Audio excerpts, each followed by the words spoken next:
தனுசு ராசிக்காரங்களோட குணாதிசயம் வந்து எப்படி இருக்கும் பொதுவாக, அவங்களுக்கு வந்து இந்த குரு வக்ர நிவர்த்தி பலன்கள் வந்து எப்படி இருக்க போகுது சார்? தனுசு ராசி காலபுருஷனுக்கு 9ஆம் வீடு. இந்த அதாவது நான் உச்சமும் இல்லை நீச்சமும் இல்லை, வாழ்வில் ஒரே அப்படி இருக்கிற சமமாக நடத்துகிற ராசி இந்த ராசி. குரு பகவான் உங்கள் குரு வக்ர நிவர்த்தி பெறுகிற காலகட்டத்தில் முழு சுபராக உங்கள் ராசிக்கு 7ஆம் பார்வையாக வருகின்ற காலகட்டத்தில் முதல்ல செல்வ செழிப்பு, மன மகிழ்ச்சி. இந்த நேரத்தில் தான் ஃபர்ஸ்ட் நல்ல விஷயம் என்ன, சுப தகவல்கள் வருகிற காலகட்டம். முதல்ல திருமணம் சம்பந்தப்பட்டது சார், திருமணம் நடக்குமா இல்லையா? நிச்சயமாக திருமணம் சம்பந்தப்பட்ட வாய்ப்புகள் அதிகமாக இருக்கு. கூட்டுங்கிற ஒரு விஷயம் நல்லபடியாக இருக்கு. தவறவட்ட வாய்ப்புகளை பிடிக்கலாம்.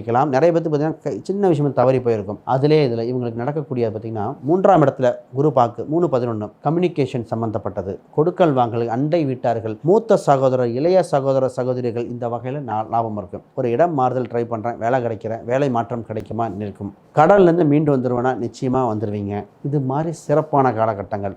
தனுசு ஜெயித்து கொண்டே இருக்க முதல்ல இவங்க 2 கடவுளை கையில் பிடிச்சிட்டா ஜெயிச்சுருவாங்க. முதல்ல முருகர், அப்புறம் சிவன். இந்த 2ம் காம்பினேஷனில் இருக்கிற இடம் ஓம் எனும் பிரணவ மந்திரம் ஒழிச்ச சுவாமிமலை. அங்கே தான் தகப்பன் சுவாமின்னு சொல்லுகிற இடத்துல அந்த வழிபாட்டு ஒரு முறை சென்று வந்தால் சகலமும் வெற்றி. இவங்களுக்கு ஜெயிச்சுக்கிட்டே இருக்கணும். அந்த மாதிரி இருக்குன்னா மதுரை மீனாட்சி அம்மனை ஒரு முறை தரிசனம் பண்ணி பாருங்க. வாழ்வில் திருப்புமுனை, டேர்னிங் பாயிண்ட். அது யானை உள்ள கோயில்கள் ரொம்ப சிறப்பாக இருக்கும். சிவப்பு மற்றும் மெரூன் இந்த நிறங்கள் பயன்படுத்த நல்லா இருக்கும். ஆரஞ்சை பயன்படுத்துங்க. எண்களில் 1, 9 இந்த எண்கள் வெற்றி வகை சூட வைக்கும் எண்களாக இருக்கின்றன.